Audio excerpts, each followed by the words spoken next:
Bill, I guess my first question will go to you. Seven models, new models, seven series. Is that intentional or is that a happy coincidence? Yeah, it's all by design. No kidding. No, Dash 7 and just happens to be that seven new models. Coincidence. Okay. Now, among these models, there are several common upgrades. Can you go into some of that for me, Bill? What those common upgrades are on all seven models? Sure. So let me cover the models really quick to begin with, and kind of the model Sure, changes from Dash 5 to Dash 7. Then I'll go in as much detail as you want. If you need to stop me, if I've gone too far, please do so. will do. So with the Dash 5 models, with what we're talking about here, so the 200, 220, 250, we'll be introducing those later in the year, early next year. So we'll go again, the models will be the same between Dash 5 and Dash 7. From the 280 on up then, which is kind of what we're introducing right now, the 280-5 will become a 280-7. The 300-5 will become a 320-7, and I'll tell you how we got there with those as well. So the 350-5 will become a 380-7. 420 carries over from 5 to 7. The 450-5 becomes a 480-7. And then the 550 and 580 will just carry over from 550 or dash 5 to dash 7 as far as the model numbers.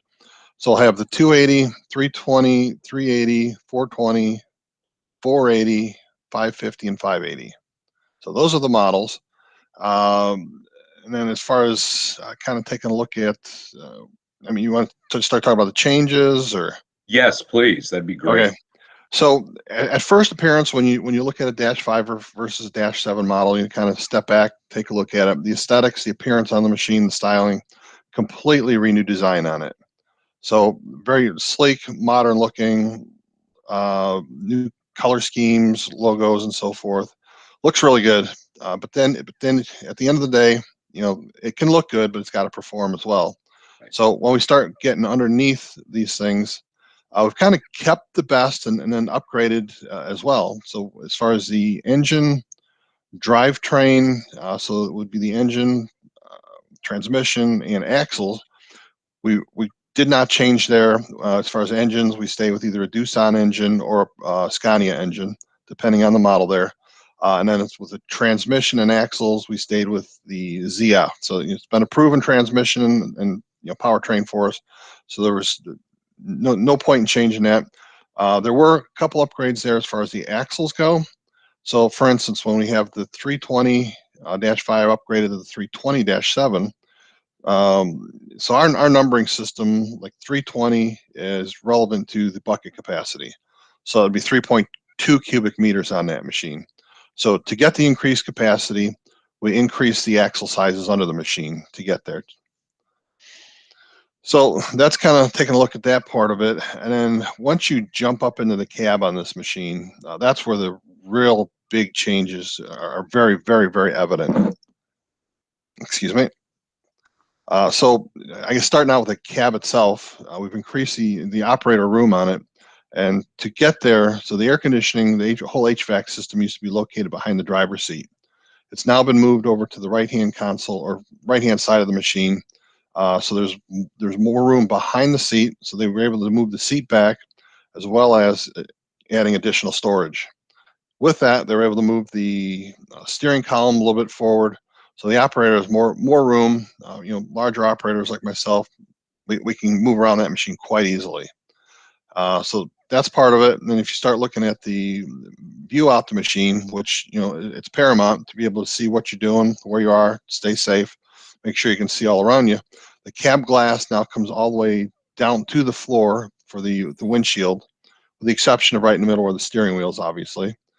So we've extended the cab glass down there, and then on the left-hand door, the cab glass used to come about three-quarters of the way down. Now it comes all the way to the floor. So we've increased the visibility there. I think it's by 14%. So it's talking about visibility. One of the features we're introducing, and we'll see this in July production on the machines, which is right around the corner here. We've got what's called transparent bucket. So bucket's not actually transparent. However, we mount camera strategically on the machine at a low point and a high point. As we lift the bucket through the range, the cameras will compensate for each other, and we'll be able to see beyond the bucket. So Oh, that's cool. on a monitor just to the side, right underneath our 8-inch display monitor, will be a monitor for that. So you'll be able to actually see a silhouette of the bucket and see right through the machine. Having as an example, we did our sales training, our internal training out at the Rock the last 2 weeks, and we had the big old tour bus parked right in front of the tractor. So I had the bucket all the way down, could see the bus plain as day. Well, I raised that bucket up into my vision where I could no longer see the tour bus. When I look at that monitor, I could see the tour bus plain as day right through there. So Wow. really, really, really cool technology. So adding to the safety factor of it there. So that kind of, I guess, if you want to encompass visibility there, then we moved. So we used to have some of our switches just to the left of the steering column. Now all our switches have moved to the right-hand console. So there's no, toggling between, left hand, right hand. Everything's over on the right-hand console. Real easy to get to now. With that, there's all the switches. As you've been out there, you've seen these machines. Have a lot of different ISO symbols. That if you're an experienced operator, probably 90% of what they are. There's probably still a couple you may or may not know. You get an inexperienced operator, they're going to come in and look at that and go, "What in the world is this?" So is what we've done is we've added an information button. So we can push that information button on that console, and every last one of our switches, the lights will light up on them. Then I can pick the switch or the ISO symbol that I don't know what it is. And when I push that, it'll pop up on our 8-inch color display monitor, which is kind of on your right-hand post there. And it'll tell me exactly what that function is. Mm-hmm. So really, really intuitive there. I think that's a huge leap forward for us on that. Used to be, you really had to know what buttons you were pushing and what the operation was. So now you got some instruction on it. So we've taken that, look at that, and then we've incorporated. So now we talk about some of the ergonomic parts of it. So we're within the DL320 all the way up through the 580. We now have the option for electric steering on it, which will be factory orderable for us. So if we're sitting in the seat, we've got our joystick, which we're controlling the loader with your right hand. And then with our right arm on the armrest, we can control steering. We don't have to reach up for the steering wheel anymore. We'll still have a steering wheel. That won't go away, but we'll be able to electronically steer the machine. Uh-huh. So very, very, creature comforts there. Really, really easy, ergonomic. So see if then through the joystick, you'll be able to control forward, reverse. You'll still have the typical forward, reverse up on the steering column, as well as on that left-hand armrest, you'll be able to control forward, reverse there as well. Oh, so that encompasses a lot. And then if we kind of start taking a look at some of the new technology we're introducing. So with these machines, we have 3 different power modes. We can control the engine and the output. We've got what we call an SAT mode. We got a normal mode, and then we have a power mode. So those are all 3 modes we can select.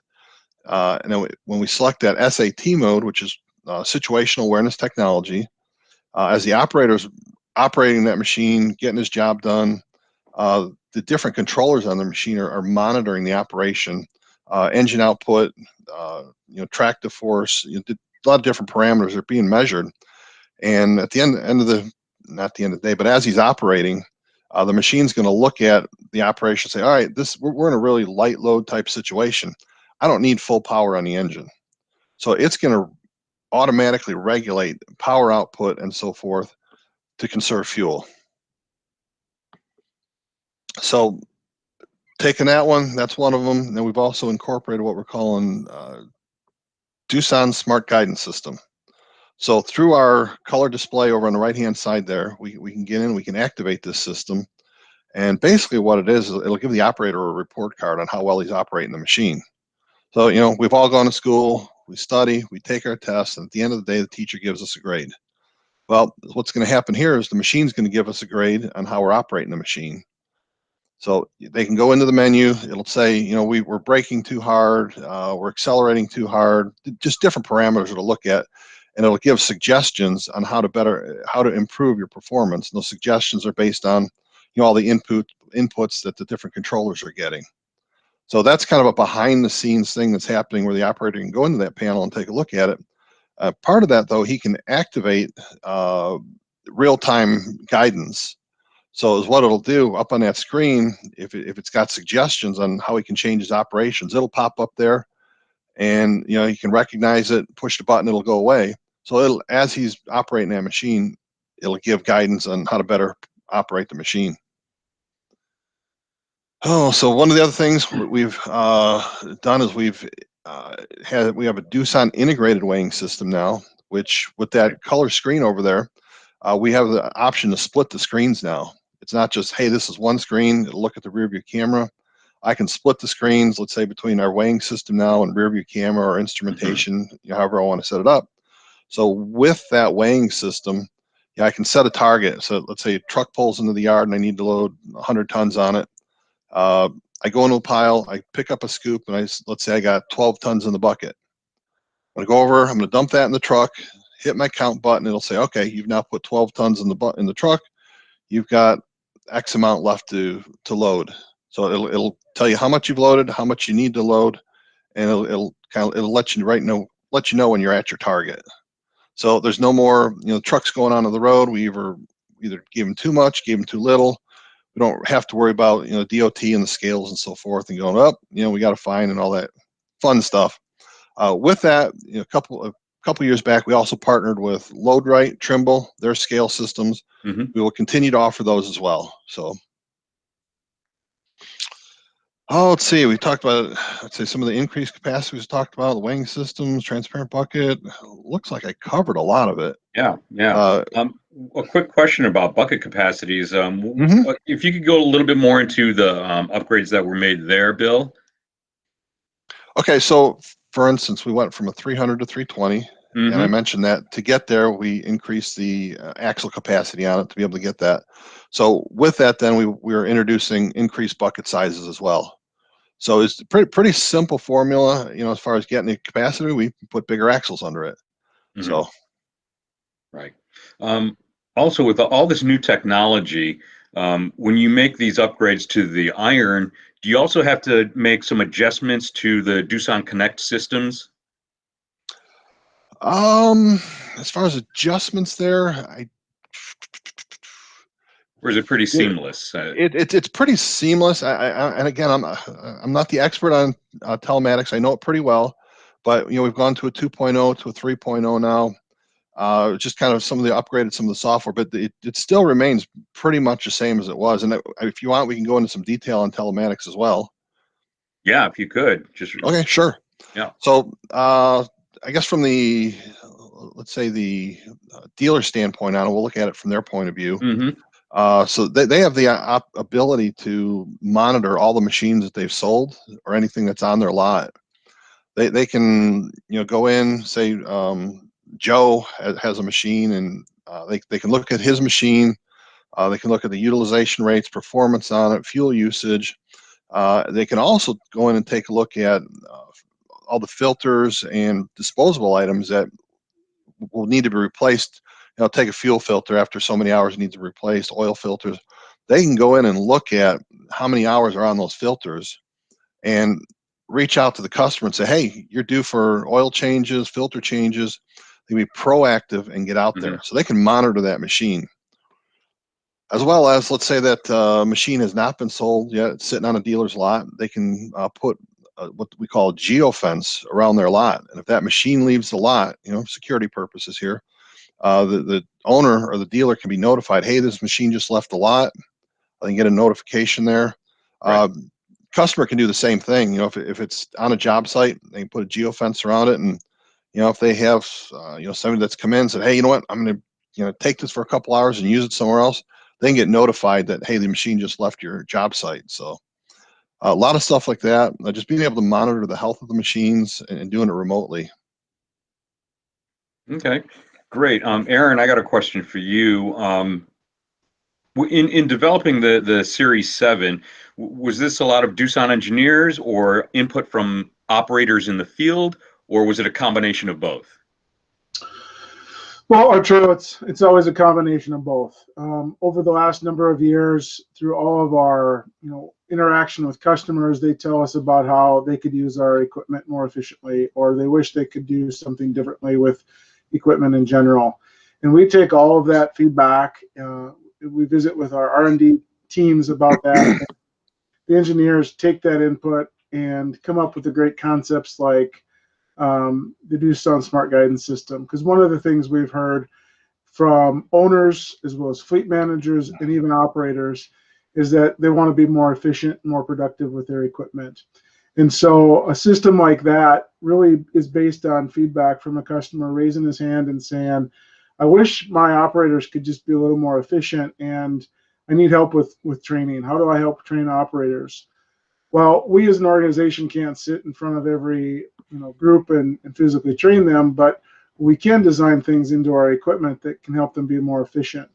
So if an operator is using a piece of equipment and the system can notice that, hey, they're using the brake a little too much, or maybe they are over revving the engine in certain spots that they shouldn't be, they can give that operator feedback right away and give them that information so they can help be more productive. And over time, it helps build their skill set and make their work a little more efficient. So now they're hitting their targets. Their job site supervisor excited about that. They're more comfortable because they're using the machine more efficiently and better. And so at the end of their shift, they feel better.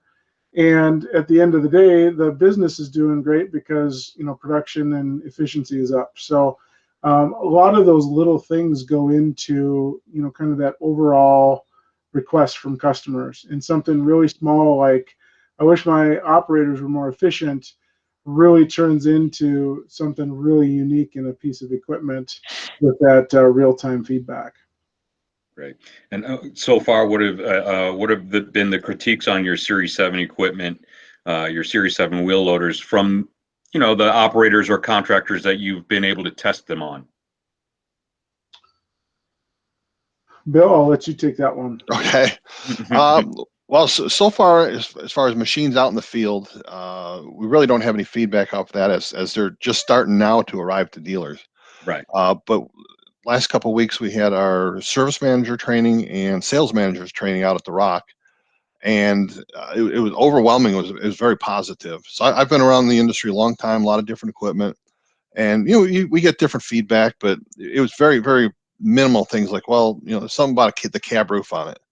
I kind of look at it as if that's what their kind of their issues are, then we're doing a really great job at it. So, right. But the feedback is overwhelmingly positive. So, and coming from the service guys, if there was issues, they'd tell us. So, right.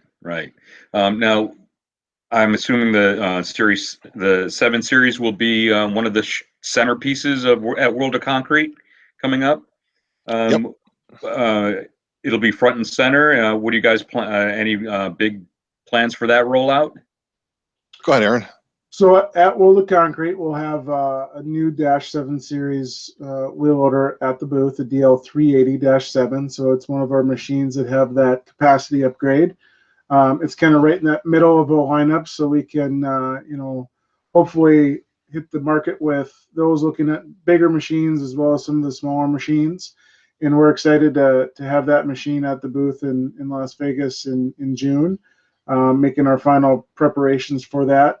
Also on the booth, we'll have a crawler excavator, a 14-ton size crawler excavator. And so our 2 main flagship product lines will showcase at the show. And Arturo, we're just excited to be back in person at a show. We left ConExpo last March. And we're excited to get in front of customers again and hopefully get a chance to have conversations about how our equipment can make their daily lives better. So doing that in person again will be fantastic. Absolutely. Aaron, what would you say to some of our readers who are just now hearing about the 7 Series? How would you get them to come to the booth? Well, I would say, take the time at the show to come to the booth and visit with Bill and myself. We'll both be there and talk about some of the changes that we've made to help make their job site more productive, help their operators, if that's an employee of theirs or themselves, to be more comfortable throughout the day, and really get a chance to touch and feel the product. Aesthetically, we've made a lot of changes to the equipment as well, and so as they walk in the booth, they'll see a new award-winning body style on the machines. But as Bill and I have been talking about, that doesn't make hay. And at the end of the day, the features and the functions of the machines are going to be what's important. And we really want to talk to them about how that can make them better throughout their workday, and get their feedback and say, what's next on the horizon for us to add to our equipment. Right, right. And Bill, if I could get back real quick to some operator training on the new 7 Series, how is it going to be an easy training session for operators that are taking on these upgrades? Absolutely.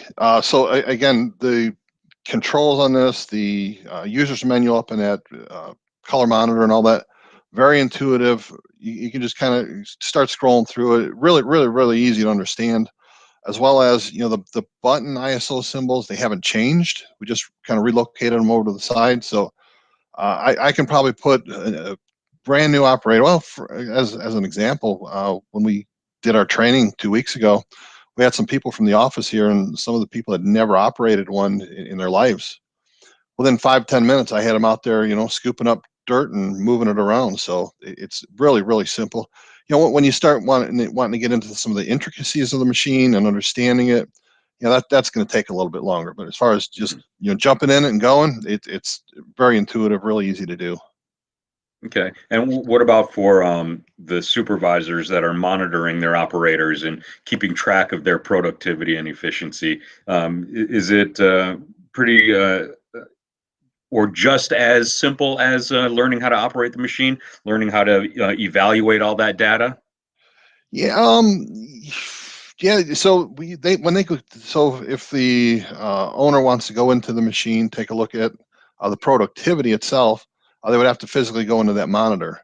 For instance, from the weighing part of it, like with the load right scales, they can all that information can be relayed either by cell or Wi-Fi into a main office, and they can look exactly what that operator has moved over a certain amount of time.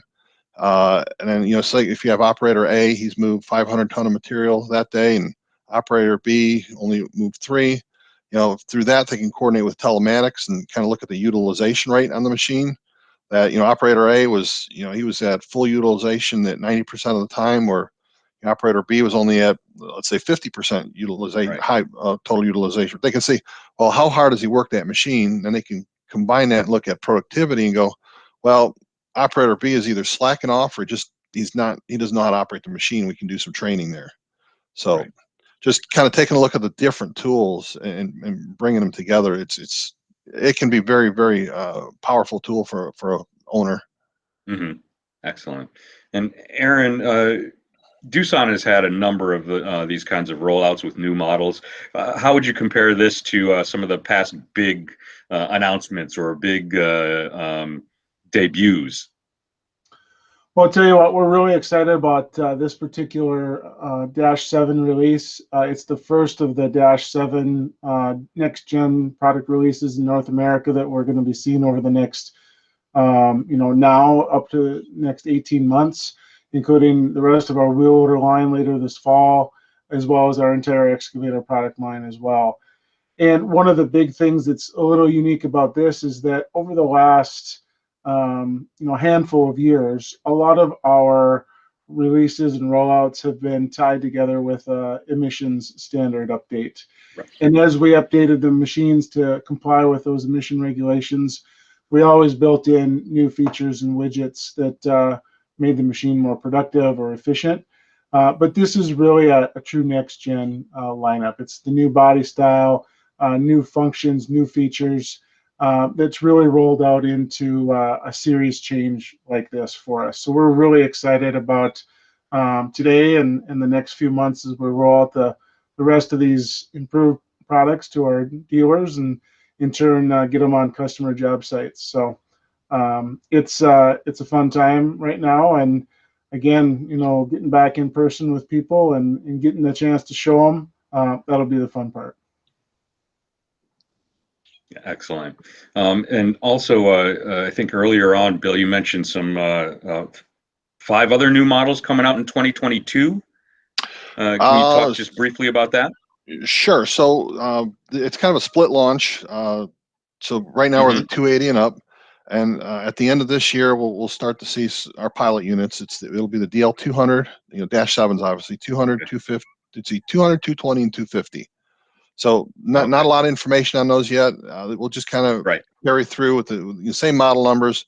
So I at this point I don't have a lot of information on those machines yet. Okay.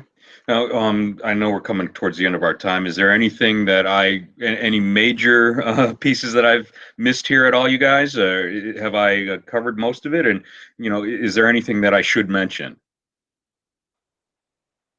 Oh, I don't know. Other than I know I'm excited about this rollout. It's been a lot of work, but I'm really excited to see it out there. So everything we've heard has been positive. And like Aaron had mentioned, all the development is through voice of customer. So. Right. And you've been getting great feedback for the customers you've had in those seats so far, right? Yep. Excellent. Okay. Well, Ryan, did I miss anything? Do you think there's anything that I should ask here? No, I think they covered it. Okay. Awesome. Well, thanks so much for your time, you guys. I know you're busy, and I look forward to seeing all of you at World of Concrete. Great. Look forward to seeing you. Thanks, Arturo. Thanks, guys.